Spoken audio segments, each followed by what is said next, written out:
Hello guys, ഇന്നൊരു അടിപൊളി മന്തി എങ്ങനെ ഉണ്ടാക്കാമെന്ന് നോക്കിയാലോ. അപ്പോൾ ആദ്യം തന്നെ നമ്മൾ അരി നന്നായിട്ട് തന്നെ വാഷ് ചെയ്ത് വെക്കണം കേട്ടോ. അരി നന്നായിട്ട് വാഷ് ചെയ്തതിന് ശേഷം നമ്മൾ കുതിരാനായിട്ട് ഒരു 30 മിനിറ്റ് എങ്കിലും വെക്കണം. അത് അരി കുതിരുന്ന സമയത്ത് നമുക്ക് ഒരു ചെറിയൊരു പാനിൽ നമുക്ക് സ്പൈസസ് ഒക്കെ ഒന്ന് മൂപ്പിച്ചെടുക്കാം കേട്ടോ. അപ്പോൾ നമുക്ക് അതിനായിട്ട് ഏലക്കായ, ഒരു ഉണക്കനാരങ്ങയുടെ പകുതി, പിന്നെ പട്ട, ഗ്രാമ്പു, കുരുമുളക് ഒക്കെ നമുക്ക് ഇട്ടിട്ടൊന്ന് ഈ സ്പൈസസ് ഒക്കെ നന്നായിട്ടൊന്ന് പൊട്ടി വരണം. അപ്പോൾ അതുവരെ അത് മൂപ്പിച്ചെടുക്കണം കേട്ടോ.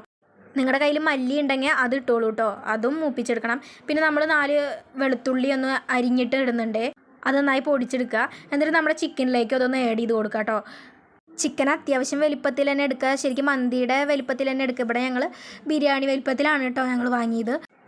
എന്നിട്ട് നമുക്കിതിൽ മല്ലിപ്പൊടി ഇട്ട് കൊടുക്കാവുന്നതാണ് കേട്ടോ. ഞങ്ങളിവിടെ മന്തി കിറ്റാണ് വാങ്ങിയത്, അപ്പോൾ അതിൽ മന്തി മസാല ഓൾറെഡി ഉണ്ടാവും. അപ്പോൾ ഞങ്ങൾ അതും ഇതിലേക്ക് ഒന്ന് ആഡ് ചെയ്ത് കൊടുക്കുന്നുണ്ട്. അതില്ലെങ്കിലും കുഴപ്പമില്ല, ചെറുജീരകം പൊടിച്ചിട്ട് ഇട്ട് കൊടുത്താലും മതി കേട്ടോ. പിന്നെ നമ്മൾ ആവശ്യത്തിന് കുരുമുളക് ഇട്ട് കൊടുക്കുന്നുണ്ട്. നമ്മളിവിടെ 2 ടീസ്പൂണോളം കുരുമുളക് ഇട്ട് കൊടുക്കുന്നുണ്ട് കേട്ടോ. പിന്നെ നമ്മൾ ഇതിലേക്ക് 1 ടീസ്പൂണോളം പെരിഞ്ചീരകം ഒന്ന് ഇട്ട് കൊടുക്കുന്നുണ്ട്. പിന്നെ നമ്മൾ 3 ഏലക്കായും ഗ്രാമ്പും പട്ടയും ഒന്ന് ഇട്ട് കൊടുക്കുന്നുണ്ട്. നമ്മളിതൊക്കെ ആഡ് ചെയ്തതാണ്, എന്നാലും കുറച്ചും കൂടി ഒന്ന് ആഡ് ചെയ്യണം. പിന്നെ മാഗി ക്യൂബ്സ് ഉണ്ടെങ്കിൽ അതും ഒന്ന് ഇട്ട് കൊടുക്കുക കേട്ടോ. പിന്നെ നമ്മൾ മുളക് പൊടിയാണ് ആഡ് ചെയ്യാൻ പോകുന്നത്. അപ്പോൾ 2 ടീസ്പൂണോളം മുളക് പൊടി നമ്മളിവിടെ ആഡ് ചെയ്യുന്നുണ്ട് കേട്ടോ. കാശ്മീരി മുളക് പൊടിയാണെങ്കിൽ അത്രയും നല്ലതാണ് കേട്ടോ, ഒത്തിരി കളറിനും എല്ലാത്തിനും നല്ലതാണ്. പിന്നെ നമ്മൾ ആവശ്യത്തിനായിട്ടുള്ള ഉപ്പ് ഇട്ട് കൊടുക്കുന്നുണ്ട്. പിന്നെ നമ്മളിതിൽ ഫുഡ് കളർ ആഡ് ചെയ്യുന്നുണ്ട് കേട്ടോ. നിങ്ങളുടെ അടുത്ത് ഉണ്ടെങ്കിൽ മാത്രം ആഡ് ചെയ്താൽ മതി, അല്ലെങ്കിൽ അത് സ്കിപ്പ് ചെയ്ത് കളഞ്ഞോളൂ കേട്ടോ. അപ്പോൾ നമ്മൾ സൺഫ്ലവർ ഓയിലാണ് പിന്നീട് ആഡ് ചെയ്യുന്നത്. 1 കപ്പോളം സൺഫ്ലവർ ഓയിൽ ഒഴിക്കുക കേട്ടോ. എന്നിട്ട് നന്നായിട്ട് തന്നെ അത് മിക്സ് ചെയ്ത് കൊടുക്കണം നമ്മൾ കൈകൊണ്ട്. ചിക്കനിലെല്ലാം മസാല നന്നായി പിടിക്കുന്ന രീതിയിൽ തന്നെ മിക്സ് ചെയ്ത് കൊടുക്കണം. എന്നിട്ട് നമ്മളിതൊരു 1 മണിക്കൂറെങ്കിലും നമ്മൾ ഫ്രിഡ്ജിൽ സൂക്ഷിക്കണം. ശരിക്കും 2 മണിക്കൂർ 3 മണിക്കൂർ വെച്ച് അത്രയും നല്ലതാണ്. നമ്മളിപ്പോൾ സമയമില്ലെങ്കിൽ 1 മണിക്കൂറെങ്കിലും വെക്കാനായിട്ട് നോക്കുക കേട്ടോ. 1 മണിക്കൂറോളം ഫ്രിഡ്ജിൽ തന്നെ സൂക്ഷിക്കാനായിട്ട് ഇത് ശ്രദ്ധിക്കുക. എന്നിട്ട് നമുക്ക് റൈസിനുള്ള കാര്യങ്ങൾ നോക്കാം. അപ്പോൾ നമ്മൾ ചൂടായിട്ട് തിളച്ച വെള്ളത്തിലേക്ക് നമ്മൾ കുതിർത്ത് വെച്ച അരി ഇട്ട് കൊടുക്കാവുന്നതാണ് കേട്ടോ. പിന്നെ അരിയിലേക്ക് ആവശ്യത്തിനുള്ള ഉപ്പ് നമ്മൾ ഇട്ട് കൊടുക്കുന്നുണ്ട്. പിന്നെ സ്പൈസസ് പട്ട, ഗ്രാമ്പു, ഏലക്ക, പെരിഞ്ചീരകം, 1 ഉണക്കനാരങ്ങ നേരത്തെ പകുതിയെല്ലാം എടുത്തത് അതും, പിന്നെ സൺഫ്ലവർ ഓയിൽ ഒഴിച്ചു കൊടുക്കുന്നുണ്ട് കേട്ടോ. അപ്പോൾ റൈസൊക്കെ ആവുന്ന നേരം കൊണ്ട് നമുക്ക് ചിക്കൻ റെഡിയാക്കാം. അപ്പോൾ ചിക്കൻ ഒരു പാത്രത്തിൽ നമ്മൾ എല്ലാം വെച്ച് കൊടുക്കാം. എന്നിട്ട് നമ്മൾ നന്നായി തന്നെ തീ ആദ്യം കൂട്ടി വെക്കണം കേട്ടോ.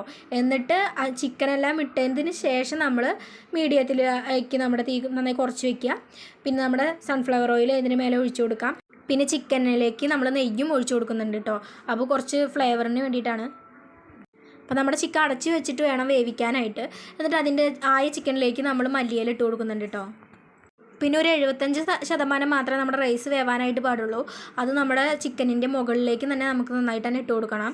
അപ്പോൾ നമ്മുടെ റൈസൊക്കെ നന്നായി സെറ്റാക്കിയതിന് ശേഷം പച്ചമുളക് എടുത്തിട്ട് നമ്മുടെ റൈസിൻ്റെ ഉള്ളിലേക്ക് ഒന്ന് കുത്തി വയ്ക്കാവുന്നതാണ് കേട്ടോ. അപ്പോൾ 4 പച്ചമുളകോളം ഞാനിവിടെ എടുക്കുന്നുണ്ട്. അപ്പോൾ നിങ്ങൾ എത്ര പച്ചമുളക് വെച്ചാൽ അത്ര എടുക്കുക. പിന്നെ ഈ റൈസിൻ്റെ നടുവിലായിട്ട് ഒരു കുഞ്ഞ പാത്രത്തിൽ നമ്മൾ കനൽ ചൂടാക്കിയതിൽ നെയ്യ് ഒഴിച്ചിട്ടൊന്ന് വെക്കുന്നുണ്ട് കേട്ടോ. എന്നിട്ട് 5 മിനിറ്റ് അടച്ച് വെച്ചതിന് ശേഷം നമ്മളിത് തുറക്കണം. പിന്നീട് പച്ചമുളകൊക്കെ മാറ്റിയതിന് ശേഷം നമുക്ക് ഫുഡ് കളർ ഇതിൽ ആഡ് ചെയ്യാം കേട്ടോ. ഞാനിപ്പോൾ റെഡ് കളറും ആഡ് ചെയ്യുന്നുണ്ട്. പിന്നെ മഞ്ഞൾപ്പൊടി കുറച്ച് വെള്ളം ഒഴിച്ചിട്ട് അതും ഒഴിക്കുന്നുണ്ട് കേട്ടോ അതിൻ്റെ മേലെ കൂടെ. പിന്നീട് ആ ഫുഡ് കളർ ആഡ് ചെയ്ത ഭാഗം മാത്രം ജസ്റ്റ് ഒന്ന് മിക്സ് ചെയ്ത് കൊടുക്കുക. എന്നിട്ട് നമുക്ക് അങ്ങനെ തന്നെ മറ്റൊരു പാത്രത്തിലേക്ക് മാറ്റാവുന്നതാണ് കേട്ടോ. എന്നിട്ട് നമ്മൾ മിക്സ് ചെയ്യാം.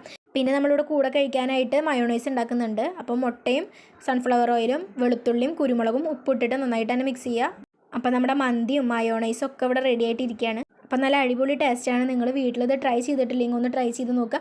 നിങ്ങളുടെ അഭിപ്രായം കമൻറ്റ് ബോക്സിൽ അറിയിക്കേണ്ടതാണ്. അപ്പോൾ ഇന്നത്തെ വീഡിയോ ഇത്രയേ ഉള്ളൂ. ബൈ.